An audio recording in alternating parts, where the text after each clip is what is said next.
Quero ver a desejada pátria onde reina eterno amor.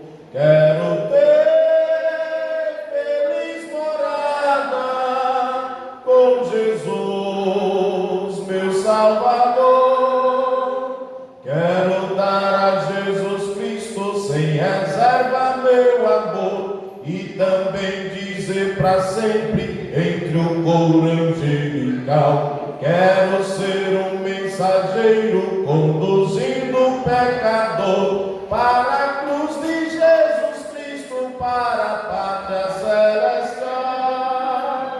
Quero ver a desejada pátria onde reina eterno amor. Quero ter feliz morada com Jesus, meu Salvador, pela obra redentora que Jesus que me salvou. Viverei eternamente para gozar o seu amor. Pelo sangue do Cordeiro redimido já estou, com as hostes redimidas louvarei ao meu Senhor. Quero ver a desejada pátria onde reina eterno amor. Quero ter feliz morada com Jesus, meu Salvador. Vou morar na minha pátria que Jesus foi preparar, habitar entre os remidos pelo sangue do Senhor. Entre os anjos e os arcanjos lá no reino eu vou morar e dar glórias para sempre ao bondoso Salvador. Quero ver a desejada pátria onde reina eterno amor. Quero ter feliz morada com Jesus, meu Salvador. Amém? Glória a Jesus. Meus irmãos, vamos estudar um pouquinho a palavra de Deus nessa noite. Abramos nossas Bíblias para nós meditarmos um pouquinho. Nós estamos estudando sobre o arrebatamento da igreja. A semana passada nós estudamos sobre o tribunal de Cristo, porque no arrebatamento da igreja acontecerão duas coisas, como nós dissemos na semana passada: uma no céu, duas no céu, que é o tribunal de Cristo e as bodas do Cordeiro, e outra acontecerá na terra. Quando a igreja for arrebatada, meus irmãos, de início será um grande tumulto, um grande sofrimento, mas também com a igreja arrebatada terá uma grande solução do problema para os que ficarem na terra. Aqueles que estão desempregados vão arrumar emprego, aqueles que não têm casa vão ter casa para morar, porque com a saída dos crentes salvos, eu falei os salvos, para o céu, vai soprar casa de monte, não vai nem precisar financiar pela caixa, vai ter gratuitamente. Emprego nas fábricas, nas escolas, nas prefeituras, vai sobrar de monte. Então a vida continua, mas também logo em seguida vai acontecer um fato que a Bíblia chama de grande tribulação, e é exatamente sobre este assunto nesta noite, se Deus quiser, nós vamos estudar sobre a grande tribulação. Quando se fala da grande tribulação, logo surge uma pergunta: o que é isso, a grande tribulação? Os irmãos vão observar em Mateus capítulo número 24, versículo 8, Cristo estava falando sobre os sinais do arrebatamento da igreja. Muitos virão em meu nome, muitos ouvireis de guerra, rumores de guerra, nação contra nação, reino contra reino, pai contra filho, pestes, terremotos, fome em vários lugares. E no versículo 8 Jesus fala: mas todas essas coisas são o princípio das dores. Veja que ele não disse que é o fim, mas o princípio das dores. Ou seja, os momentos que nós estamos vivendo atuais, na verdade não é o fim, mas o princípio das dores. Mas no versículo 21, Cristo agora fala sobre algo pior que está para acontecer logo depois do arrebatamento da igreja. O versículo 21 diz assim: porque haverá então grande aflição, como nunca houve desde o princípio do mundo até agora, nem tampouco há de haver. E no versículo 29 ele diz que logo depois da aflição daqueles dias, o sol se escurecerá e a lua não dará sua luz, e as estrelas cairão do céu e as potências do céu serão abaladas. Os irmãos vão observar que Cristo diz assim: olha, porque haverá então grande aflição, como nunca houve desde o princípio do mundo até agora, nem tampouco há de ver.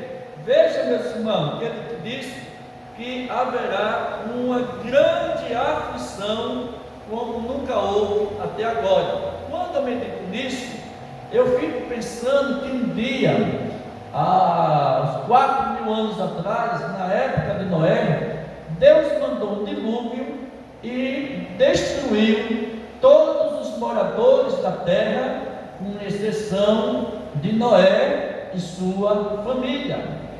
Passou-se o tempo, veio as novas gerações, e nós chegamos no período do Egito, na época de Moisés. E Deus agora mandou 10 pragas no Egito. E diz a Bíblia, meus irmãos, que teve uma praga da escuridão, das trevas, e as trevas eram tão grandes que até a própria escuridão, trevas, eles conseguiam apalpar. Fora as pragas das rãs, dos primogênitos, que morreu até o filho de Faraó, e a mortandade que existia no Mar Vermelho. E Cristo chega com uma história diferente, dizendo: haverá tão grande aflição como nunca houve. Cristo estava dizendo que a aflição da época de Noé passava longe da aflição que iria para acontecer. Cristo estava dizendo que a aflição que teve no Egito passava longe da aflição que estava para acontecer. Em Sodoma e Gomorra, meus irmãos, vê que Sodoma e Gomorra foi destruído. E Cristo diz: haverá tão grande aflição como nunca houve e nem há de ver. Ou seja, ele está dizendo que aconteceu em Sodoma e Gomorra era fichinha para o que iria acontecer. E quantas aflições já aconteceram na época da Bíblia escrita e nos dias passados? Um tsunami na Ásia também, e não é grande tribulação. Quantas pessoas morreram ali? E Cristo está dizendo: haverá tão grande aflição como nunca houve e nunca há de haver. Então Cristo disse que teríamos uma grande aflição. Quando? Depois do arrebatamento da igreja, quando começasse a grande tribulação. Existem duas linhas de pensamentos teológicas. Quais são? A linha de pensamento teológico que diz que a igreja vai passar pela grande tribulação. Existe uma outra linha de pensamento teológica que diz que a igreja não vai passar pela grande aflição. Mas existem essas duas classes: pessoas que acham que a igreja vai passar pela grande tribulação, e tem pessoas que acham que a igreja não vai passar pela grande tribulação. Eu sou da classe que acredita, e biblicamente é assim, que a igreja não vai passar pela grande tribulação, até porque Cristo disse que a vinda do Filho do Homem seria como nos dias de Noé. Pega esse versículo, Mateus capítulo 24, versículo 37. Quem achou já leu e deixa aberto. E como foi nos dias de Noé, assim será também a vinda do Filho do Homem. Porquanto, assim como nos dias anteriores do dilúvio, comiam, bebiam, casavam e davam-se em casamento até o dia em que Noé entrou na arca. Continue. E não o perceberam até que veio o dilúvio, nos levou a todos. Assim será também a vinda do Filho do Homem. Amém, deixa aberto. Então a Bíblia diz, meus irmãos, que seria como nos dias de Noé: comiam, bebiam, casavam-se e davam-se em casamento, até que Noé e toda a sua família entraram na arca, e a porta se fechou, e logo em seguida veio o dilúvio. Quando o dilúvio veio? Quando Noé estava fora da arca ou dentro da arca? Quando Noé estava dentro da arca, protegido, guardado, então veio o dilúvio. Ou seja, Deus primeiro preservou o seu povo. A Bíblia diz também lá em Lucas, meus irmãos, que capítulo 17, versículo 28 a 30, seria como os dias de Ló: comiam, bebiam, semelhante a Noé, semelhante. Mas Deus só destruiu Sodoma e Gomorra depois que ele tirou o justo, teu servo Ló. Então Deus destruiu Sodoma e Gomorra, mas primeiro Deus preservou o teu servo, o teu povo. Para quê? Para que Ló não morresse na mesma condenação. Vamos levar um pouquinho de versículo para nós compreender primeiro que o arrebatamento e a tribulação, a igreja não vai passar pela tribulação. 2 Tessalonicenses, capítulo 2, versículo 7 ao 9. Leia alto. 2 Tessalonicenses, capítulo 2, versículo 7 ao 9. Quem já achou já leu? Isso. Somente há um que agora resiste até que o meio seja tirado. Então será revelado o iníquo, a quem o Senhor desfará pelo assopro da sua boca e aniquilará pelo esplendor da sua vinda. A esse cuja vida é seguidora, é segunda e eficácia de Satanás, com todo o poder, sinais e prodígios de mentira. Pronto, porque já o mistério da injustiça opera. O anticristo que já está aparecendo no mundo. Somente há um que agora resiste até que do meio seja tirado. Então será revelado o iníquo. Quando é que o iníquo, o anticristo propriamente dito, aparecerá? Quando esse que agora resiste. Quem? A igreja. Enquanto a igreja está na terra, não começará a grande tribulação, porque a igreja está na terra ainda. Então não será revelado ainda o mistério da iniquidade, a besta, o falso profeta, o anticristo, porque a igreja está na terra. Isaías capítulo 57, versículo 1. Eu preciso completar esse assunto, certo? Não precisa pressa. Isaías 57, versículo 1. Eu estou na introdução. 57, como diz aí, quem foi que achou já leu? Parece o justo.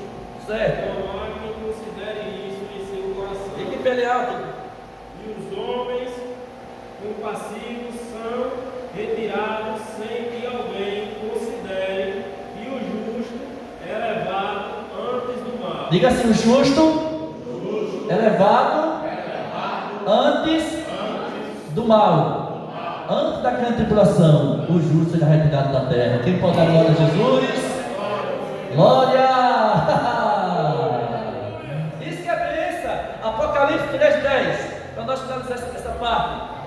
Apocalipse 3:10. Já leu? Para nós adiantarmos. Como guardaste a palavra da minha paciência, também eu te guardarei da hora da tentação, que há de vir sobre todo mundo, para tentar os que habitam na terra. Como guardaste a palavra da minha paciência, também eu guardarei da hora da tentação. Em alguma tradução tem tribulação, né? Que há de vir sobre todo mundo para tentar os que habitam na terra. Jesus disse para aquela igreja, a igreja que está em Filadélfia: como vocês guardaste a palavra da minha paciência, também eu te guardarei da hora da tentação que há de vir sobre todo mundo. O que Jesus está dizendo? Que antes de vir essa tentação, a tribulação, Ele vai guardar a igreja. Quem pode dar glória a Jesus?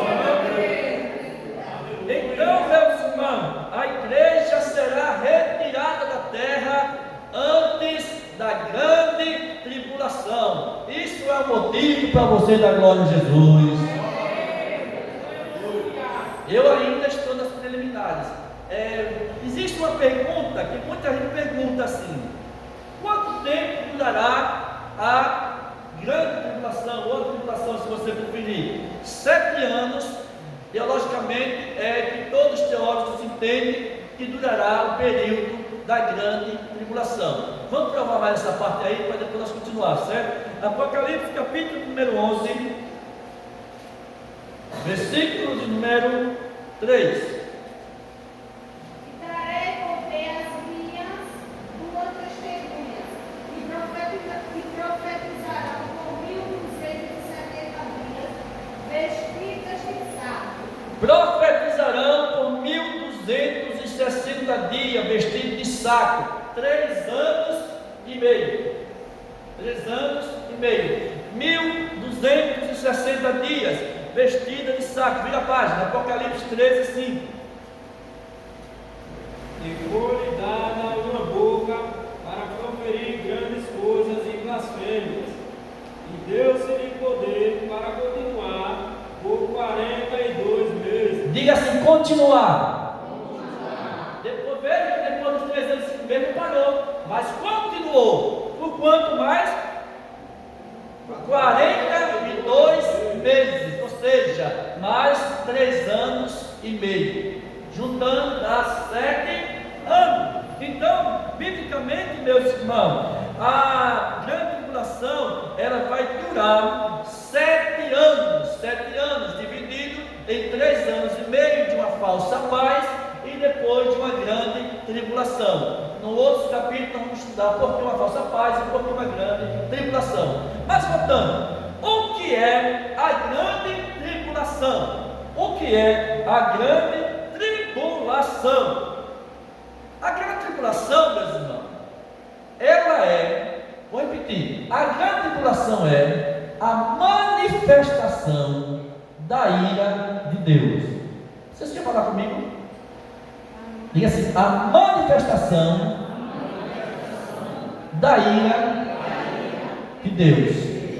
Não é o amor de Deus, não é o consolo de Deus, não é a misericórdia de Deus, é a manifestação da ira de Deus. Eu vou precisar provar isso para vocês aqui na Bíblia agora, certo? Pode deixar aberta a Bíblia no Apocalipse. E agora nós vamos ficar propriamente dentro do Apocalipse. A grande tribulação é a manifestação da ira de Deus. Vá no capítulo 6, versículos 6, 16 e 17. Acompanhe comigo. Capítulo 6, versículo 16 e 17 diz assim: e dizia aos montes e aos rochedos: caia sobre nós, e escondemos no rosto daquele que está sentado sobre o trono, que é Deus, e da ira do Cordeiro, porque é vindo o grande dia da sua ira, e quem poderá subsistir? É vindo o grande dia da sua ira. O que é a grande tribulação? É o grande dia da ira de Deus. Vamos ao Apocalipse, capítulo 14, acompanhe comigo, versículo 10 e o 11. Não precisa pressa, né? Capítulo 14, versículo 10, 11.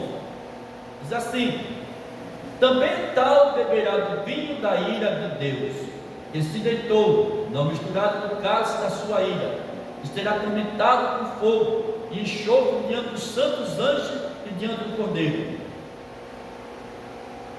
E o fundo do seu tormento sobe para todo sempre, não tem repouso nem de dia nem de noite, o que adora a besta e a sua imagem, e aquele que recebeu o sinal do seu nome.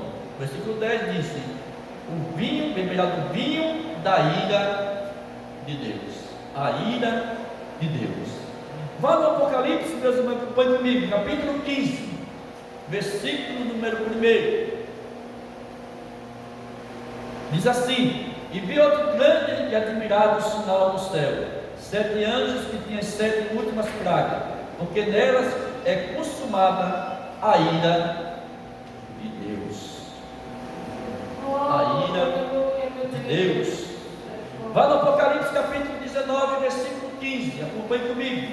Diz assim: e da sua boca saiu uma aguda espada, para ferir com ela as nações, e ele as regerá com vara de ferro, e ele mesmo é o que pisa o lagar do vinho, do furor e da ira do Deus Todo-Poderoso. O que é a grande tribulação? É a manifestação da ira de Deus. Hoje nós temos um Deus de amor. Pequei, pastor, meu filho se preocupa, Deus perdoa. Você já se arrependeu? Já. Deus te perdoou. Obrigado, Deus. Só me deste uma outra chance. E eu me arrependi, confessei o meu pecado e Deus perdoou. Nós erramos 1000 vezes, ou milhares de vezes, ou milhões de vezes.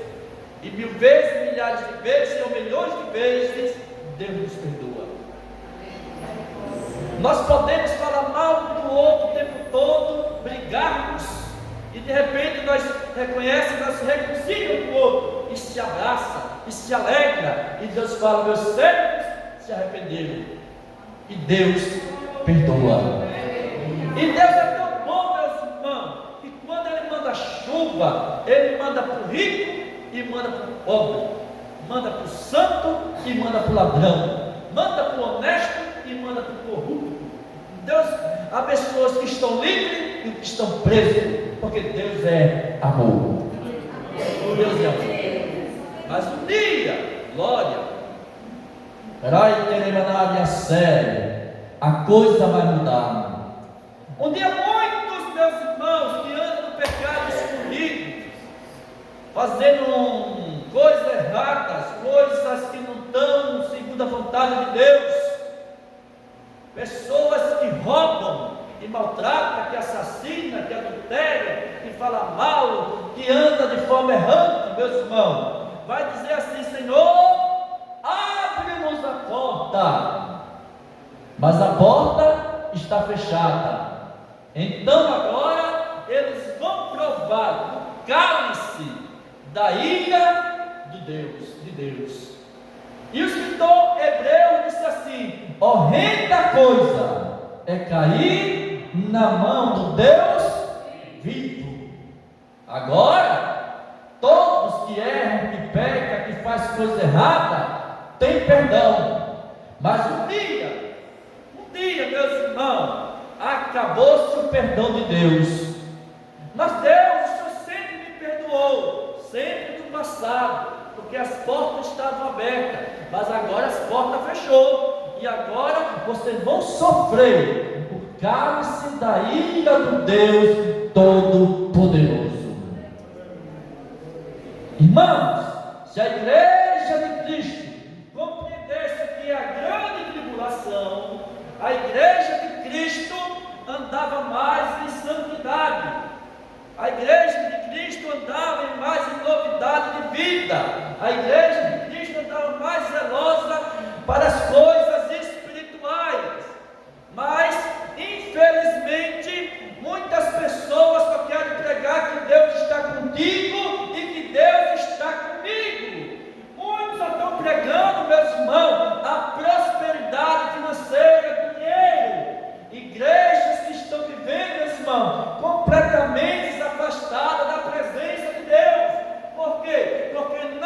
entenderam que um dia aquele que não for o céu vai passar diante do grande juízo final e vai sentir o poder da ira de Deus. E o escritor disse aqui: quem poderá subsistir? Os reis da terra, os presidentes da terra, os famosos da terra, os artistas da terra, os que têm dinheiro e que não têm, se não aceitarem a Cristo, um dia vão ter que passar e sentir o poder da ira de Deus. Quem pode dar glória a Jesus?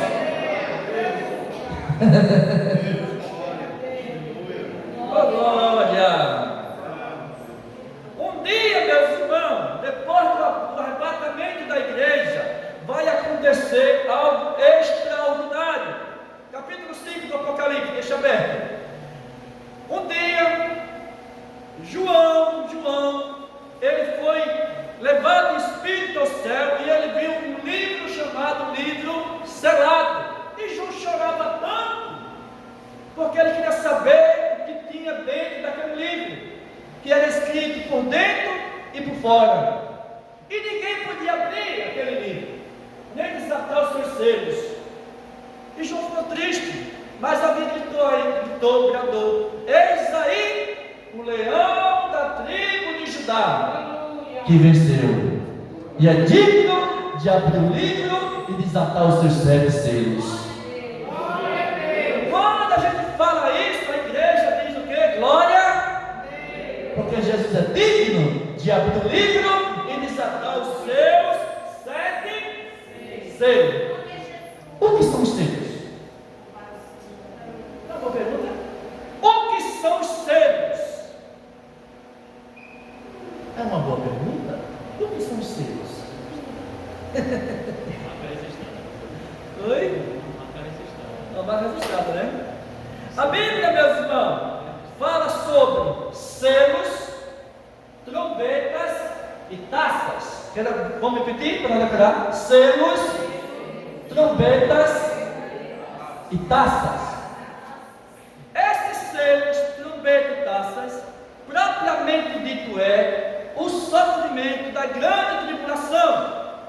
Quando eles serão abertos, os selos serão abertos logo no período de começar a grande tribulação, quando Deus vai manifestar sua ira na terra. Até o 6º selo vem grandes acontecimentos terríveis. No 7º selo aparecem as trombetas, e dentro das trombetas, logo em seguida, vai aparecer as taças. Ô irmão, é sequência um após outro? Não. Tudo vai acontecer ao mesmo tempo, na mesma hora. Em que sentido? Por exemplo, hoje em dia não tem essa pandemia? Tem, mas não tem os terremotos? Hoje o terremoto deixou de existir porque a pandemia começou? Não, tem pandemia, os terremotos estão acontecendo. Não tem os maremotos? Os maremotos vão deixar de acontecer porque é dos terremotos? Não, acontece tudo do mesmo jeito. Então se abrirão os selos, trombetas e as taças. Então vamos lá. Vai abrir, meus irmãos, o primeiro selo, Apocalipse capítulo 6, versículo 1, 1 e 2. E havendo o cordeiro aberto um dos selos, olhei e ouvi um dos 4 animais que dizia, com voz de trovão, vem e veio. E olhei, e eis um cavalo branco, e o que estava assentado sobre ele tinha um arco, e foi-lhe dada uma coroa, e saiu vitorioso e para vencer. Pronto, aqui nesse texto, meus irmãos, diz João que, havendo o cordeiro aberto dos seus selos, que é o primeiro, olhei e ouvi um dos 4 animais que dizia, como em voz de trovão, vem e veio. Então você viu, eu olhei, e eis um cavalo branco, e o que estava sentado sobre ele tinha um arco, e foi-lhe dada uma coroa, e saiu vitorioso e para vencer. Cavalo branco aqui, meus irmãos, representa a força e a conquista, e a maioria dos teólogos entende que esse cavaleiro é Cristo. Por quê? Porque ele saiu vitorioso e recebeu uma coroa. Então esse cavaleiro aqui, esse cavaleiro que está nesse cavaleiro branco, representa representa a pessoa de Cristo, que saiu para vencer e recebeu a coroa. Só que no mesmo tempo vai abrir também a primeira trombeta. Capítulo 8 do Apocalipse, versículo número 7. E o primeiro anjo tocou a trombeta, e houve saraiva e fogo, misturado com sangue, e foram lançados na terra, que foi queimada na sua terça parte. Queimou-se a terça parte das árvores, e toda a árvore verde foi queimada. Pronto. Na mesma época que saiu aquele primeiro selo, veio agora a primeira trombeta. A primeira trombeta diz assim: e o primeiro anjo, qual foi o primeiro anjo? Tocou a sua trombeta. Pam, pam, pam, pam. E o que foi que aconteceu? E houve saraiva de fogo misturado com sangue, e foram lançados na onde? Na onde? Na terra. E foi queimada na sua terça parte. Queimou-se a terça parte das árvores, e toda a erva verde foi queimada. Pam, pam, pam, pam. Anjo lança saraiva e fogo na terra. E aquele anjo lançou saraiva e fogo na terra. E a Bíblia diz que foi queimada a terça parte do verde, da erva verde, e foi queimada. Meus irmãos, aí bagunçou. A terça parte da terra, que é verde, foi queimada. Não teremos mais alface, não teremos mais tomate, não teremos mais feijão. O que for verde, vai, terça parte vai ser queimada.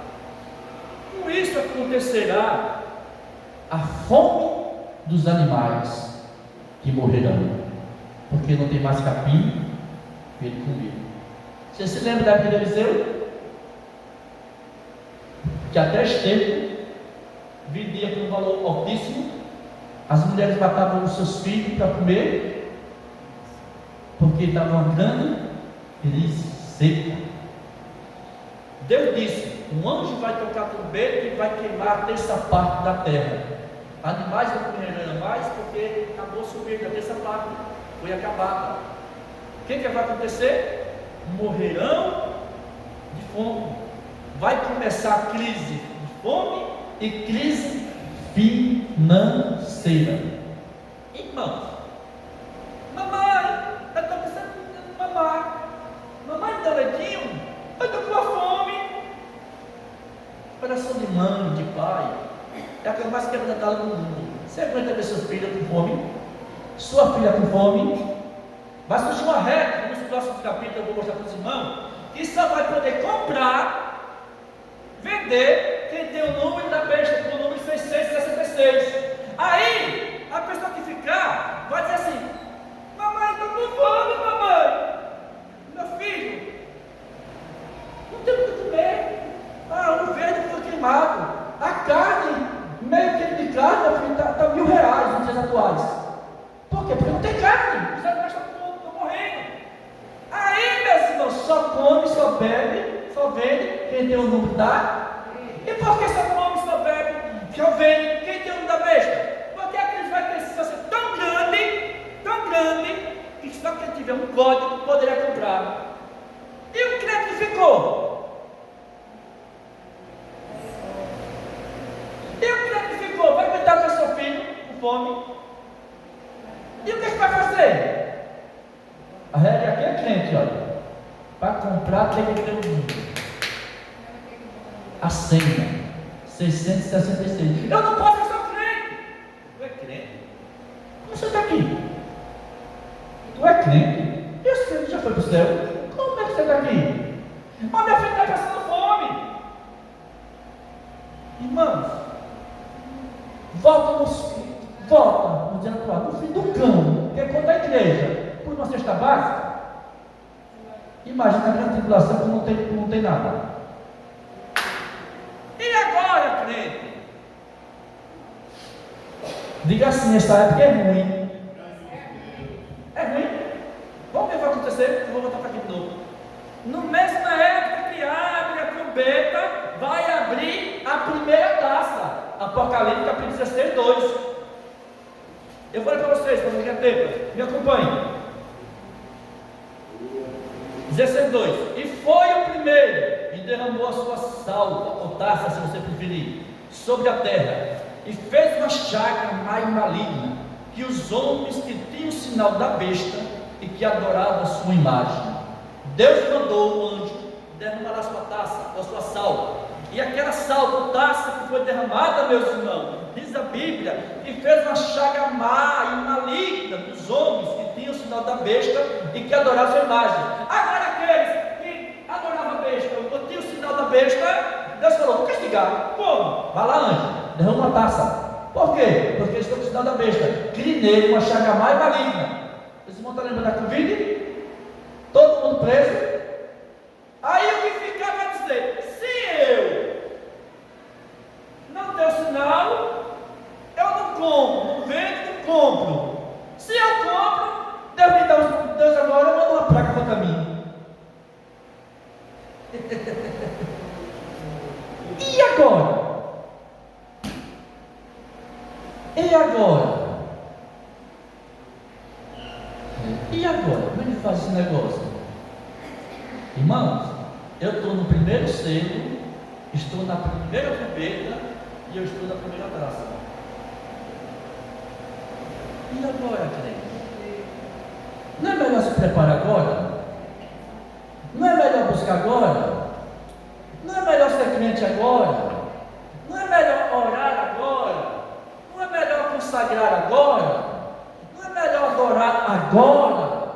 Não é melhor servir agora? Elevaraias,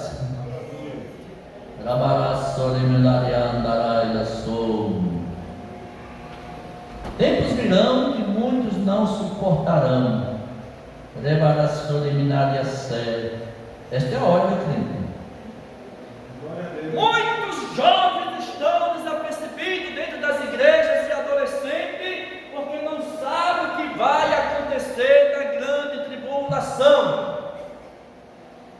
E eu falo para alguns pregadores que vão assistir um pouquinho dessa mensagem: senhores pregadores, preguem a verdade bíblica, preguem a respeito da grande tribulação que a igreja vai passar. Pare de enganar as igrejas dizendo que é hora de prosperar, ter carro do ano, casa do ano, tudo do melhor na terra. É hora de avisar a Macene e Micandarábia Aramassou, a igreja de Cristo, que o arrebatamento vai acontecer e vai começar a grande tribulação. Irmãos, quando eu estou pregando essa palavra, eu sinto um peso dentro de mim de responsabilidade, que tem hora que eu alivio na pregação, porque eu sei que é muito dolorido. Veja só se não é dolorido. Eu falei sobre o primeiro selo, primeira trombeta e a primeira taça. Vamos para o segundo selo? Vamos lá. O segundo selo vai ser aberto, meus irmãos. Quando o segundo selo for aberto, Apocalipse capítulo 6, glória a Deus, versículo 3 e 4, os irmãos podem acompanhar comigo, certo? Eu vou para o segundo selo. Apocalipse capítulo 6, versículo 3 e 4 assim: e havendo aberto o segundo selo, ouvi o segundo animal dizendo: vem e vê. E saiu outro cavalo vermelho, e o que estava assentado sobre ele foi dado que tirasse a paz da terra, e que se matasse uns aos outros, e foi dado uma grande espada. Deus manda agora que abra o segundo selo, e quando abre esse segundo selo, diz, meus irmãos, João viu um cavalo vermelho, que diz a Bíblia que esse cavalo vermelho foi dado autoridade para que tirasse a paz da terra e que matasse uns aos outros, e foi dado uma grande espada. Então, esse cavalo vermelho que tirará a paz da terra, e os homens se matarão, já diz tudo, cavalo vermelho, a cor do sangue. Esse cavalo vermelho tem a cor do sangue. E qual é o trabalho desse cavalo vermelho? Vai na terra Diga a paz de todos.